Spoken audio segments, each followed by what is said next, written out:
Tacita, do you want to start with your own thing and Chris can take over? Okay, good evening and good afternoon, everybody.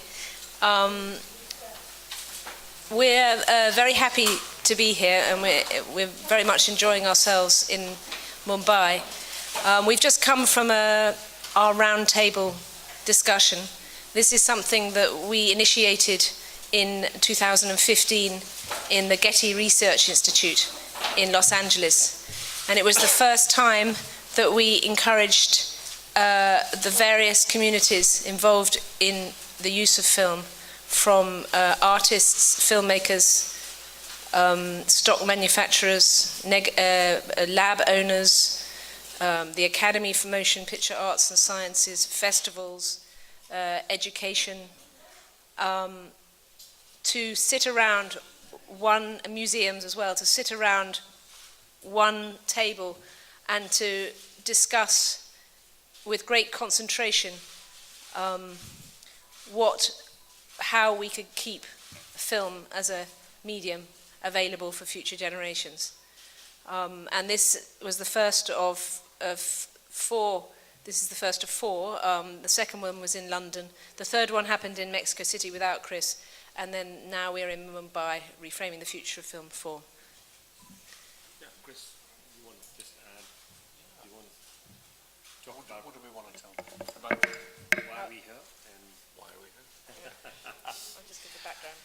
Yeah, we had a very productive meeting this morning with a lot of different members of the Indian filmmaking community, and what Tacita and I have been trying to do with these meetings, where we bring together all the different facets of film production and exhibition, is to really make the case for the place that celluloid film will have in the future in a post-digital world, and looking at the importance of film and celluloid film as a distinct medium, not as a technology that has been replaced by digital imaging, but as a creative medium that Tacita as an artist and myself as a narrative filmmaker that we depend upon.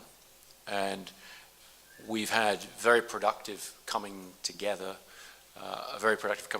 in different filmmaker communities around the world, as Tacita said, starting with Hollywood and then going to Britain and now coming here to the largest film industry in the world.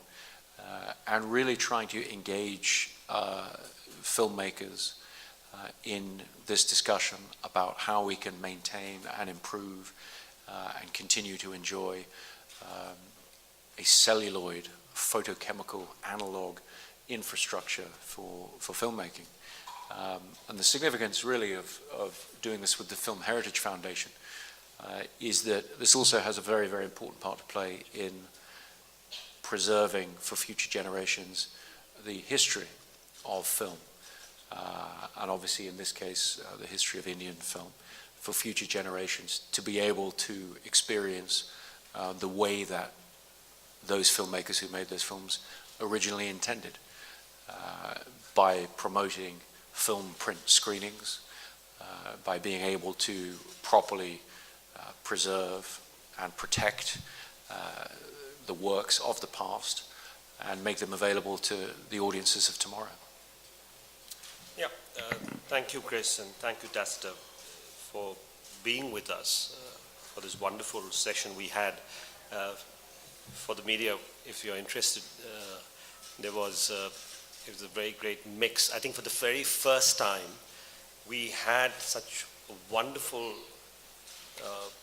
people from different aspects of creativity coming together, whether you had the director Sabyasachi Mukherjee or Tasneem Mehta from the museums, or you had Shah Rukh Khan and Mr. Bachchan, or you had the exhibitors from Inox, PVR, even from SP Films from the South, or some of the big DOPs, Santosh Sivan, Sudeep Chatterjee, Jaya Bachchan, Anupama Chopra, Siddharth Roy Kapoor. And I think what is very important as a film preservationist and also as a filmmaker, because I've shot everything on celluloid in whatever I've shot with, is that we are fighting a battle to save celluloid films in India, where people are disbanding those films, people are not realizing the importance of celluloid. And when you have two such great advocates who are talking about coexistence with digital format, coexistence in projection, coexistence in every aspect as a medium of film, it just strengthens our advocacy for celluloid as a preservation tool. I mean, we shouldn't forget in India, till 2014, we were still shooting on film.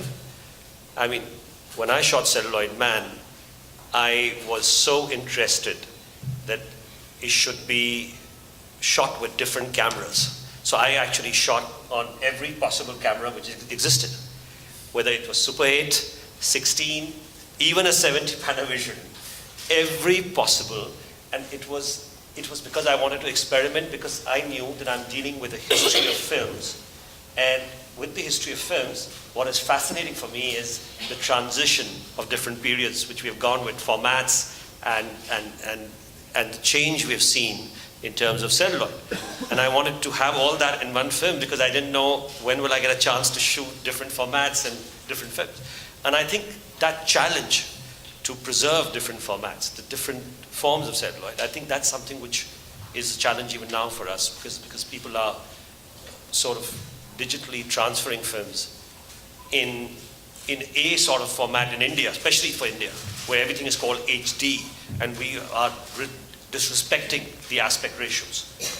So for me, this dialogue was of utmost importance in projecting film, in shooting in film, and more importantly, for preservation. We have been reading reports everywhere of how many films are being lost or thrown, or I visit godowns and, you know, you're just seeing a sad way celluloid has been neglected and people have just moved on. So I hope their advocacy will help us to preserve this long history. I mean, till 2014, we were shooting on celluloid. Do you want to throw that away? So let's preserve that. Yeah. So that's what we were talking about. Yeah. Anything? So do we take questions or we carry on? Yeah. Ira, do we take? That's it. Yeah.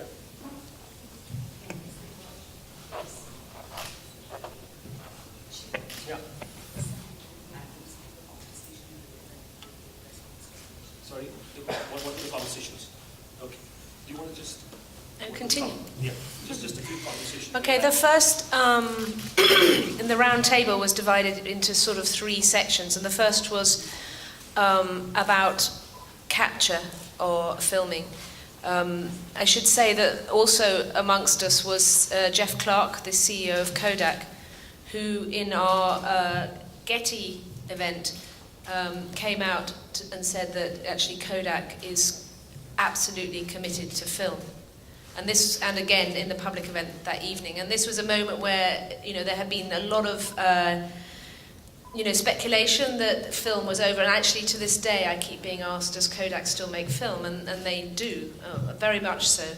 And so that alone is to try and stop the understanding that, or the misunderstanding that the film is not available anymore. It is available, it's very much available. And I think the whole point of this, and I'm an artist, so my context is within galleries and museums, and what's very important to me, and which is as something that's, having spoken to Chris a bit about this, is that a lot of filmmakers are not allowed to choose, actually don't have the right to, or the authority to choose the medium with which they want to make their work. And in art, of course, in my world, mediums, and I pluralize it deliberately to give it power, are what artists use. We all know that artists use, paint, they can use print, they can use photography, film, sculpture. That makes sense to everybody in this room. And for within cinema to be told you can only use digital was a very foolhardy thing. So this was the beginning of our discussion, was about how to encourage people to shoot on film again, and saying that it's available was the first thing. And also in a way to counteract the negativity about film, the pessimism. And so that was, and then we moved on to exhibition, that, it's very important that, clearly cinema is in India and in much of the world in a mass way is become digital cinema, but that doesn't mean that film's not available in some theatres and archives and in museums, and also for special occasions like Dunkirk. And then the final thing was preservation. So we split it into these three areas.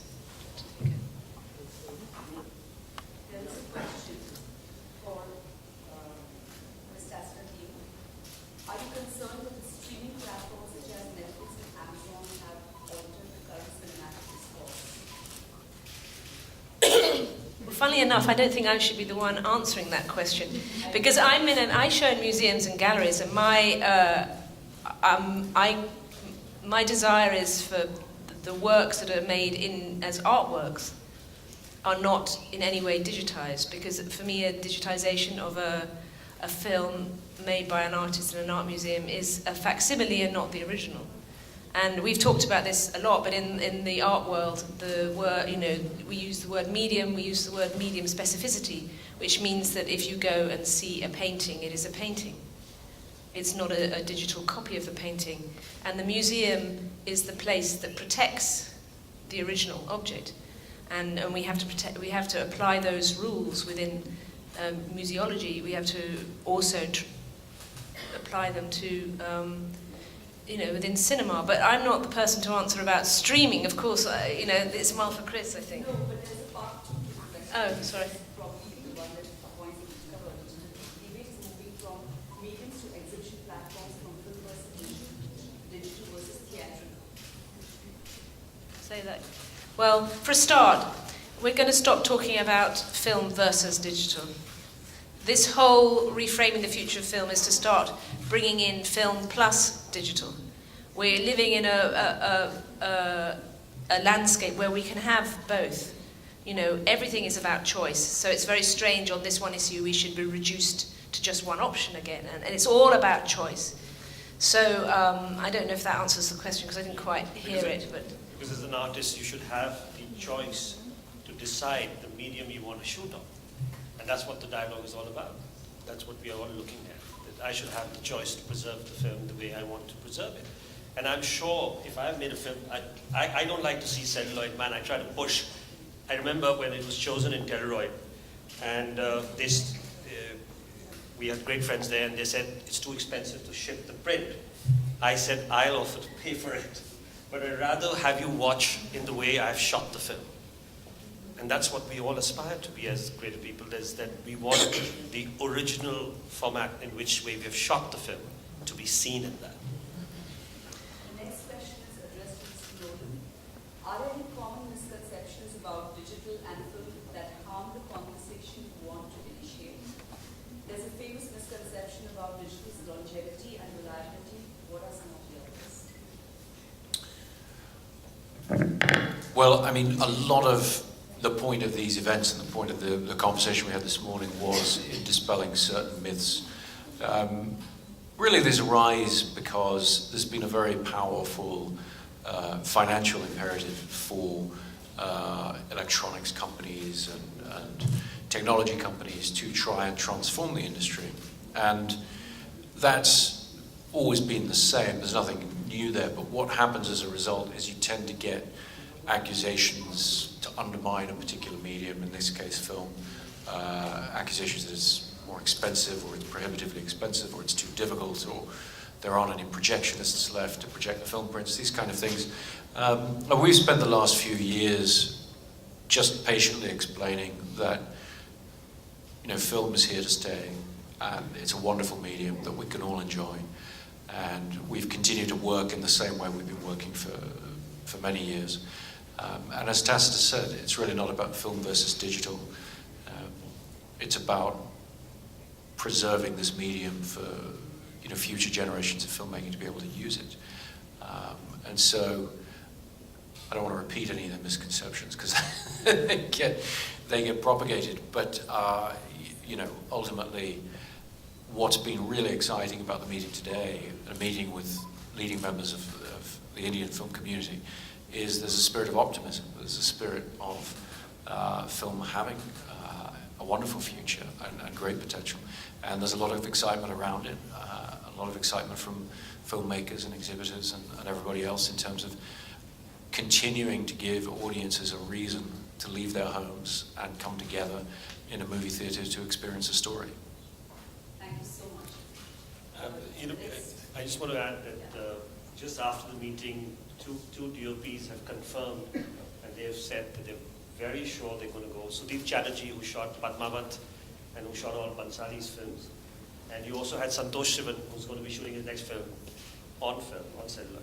So I think the meeting translated into, even someone like Shah Rukh, who was there, he had his own great opinion. He's messaged me and he's sort of so excited about the fact that this medium is something which he thinks should be there for all of us. And we are all very excited about it. And actually, I just want to say something more about the poetics of the medium.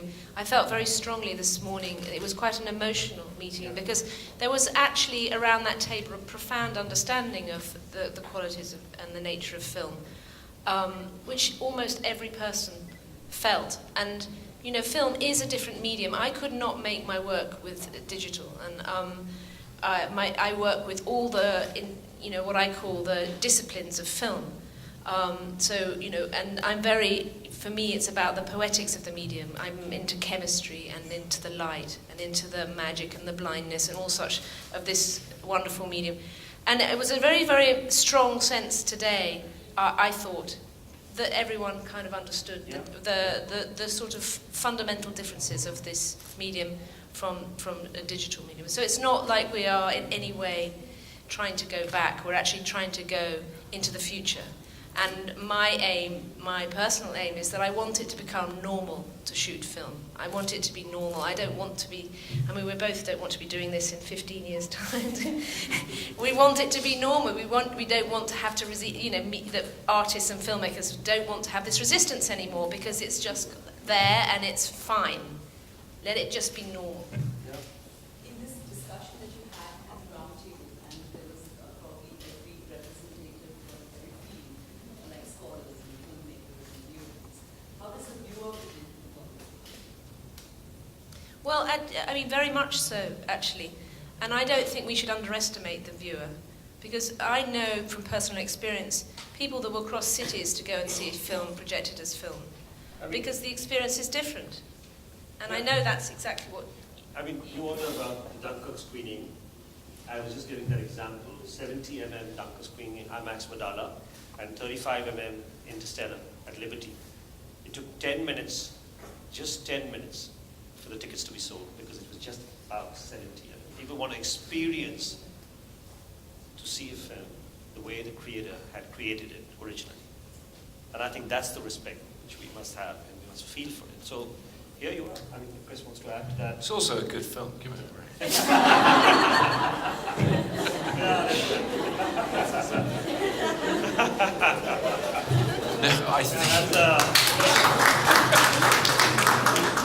I think it's exactly the point, which is I work in a field where the audience is constantly being underestimated by people who finance the films and distribute the films. There's often a feeling of nobody cares, nobody knows the difference. And actually, when you talk about myths to be dispelled, I think the main myth is when this discussion has arisen in the past about why somebody would choose to shoot film, even if it seems more difficult than shooting digitally, they speak as if filmmaking were a logical and a pragmatic thing to do, and it's not. And no film is logical and pragmatic. Films are about dreams, they're about magic, they're about escapism and experience. And so, to a certain extent, you have to embrace your emotional side and your feelings about a medium, and whether you want to work that way or not work that way. Those things become important.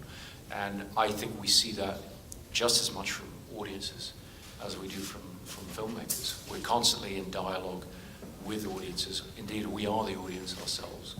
And we forget that at our peril. In some way, I feel not enough choice has been given to the audience too in India. They don't have, really, if you really want to see a film on 35 mm or 70 mm, where do you go and see it?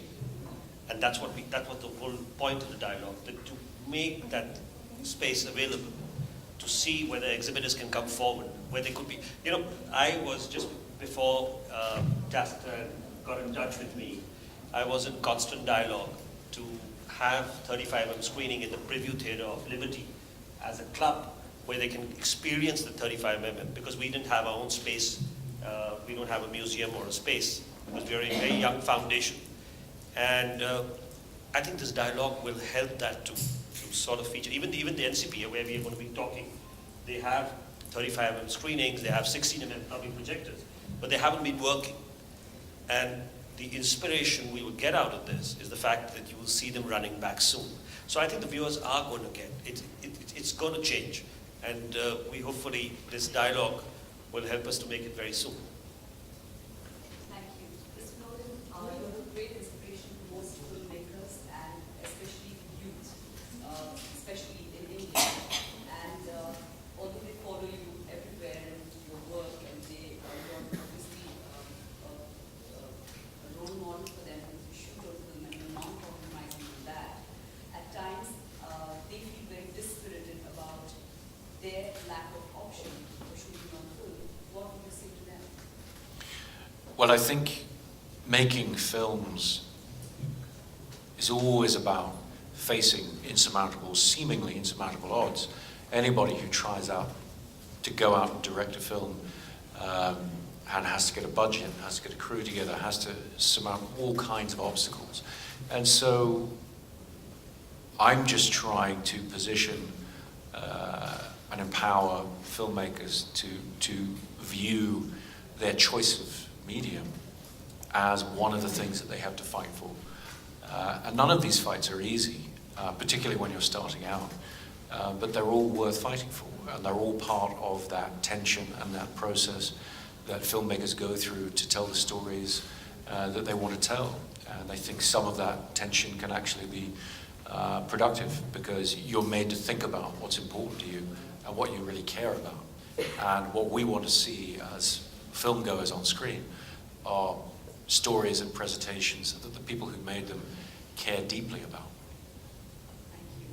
Thank you. Did you feel that in the room there was a positive feedback from the people who were on the other side of filmmaking exhibition? Yeah, no, I think so. I mean, I felt very positive energy in the conversation from all aspects, particularly exhibition. Obviously, their frustration is that they get pulled in different directions and they're told to go digital because people want that, and then it's come back to film because people want that. But I think the enthusiasm and the excitement that everyone feels around films in this community is vital, and is what will allow great things to happen in this regard. Because ultimately, it's about getting people together, getting them out of the house, and giving them a fantastic experience at the movies. Thank you. Thank you. Thank you very much, everyone.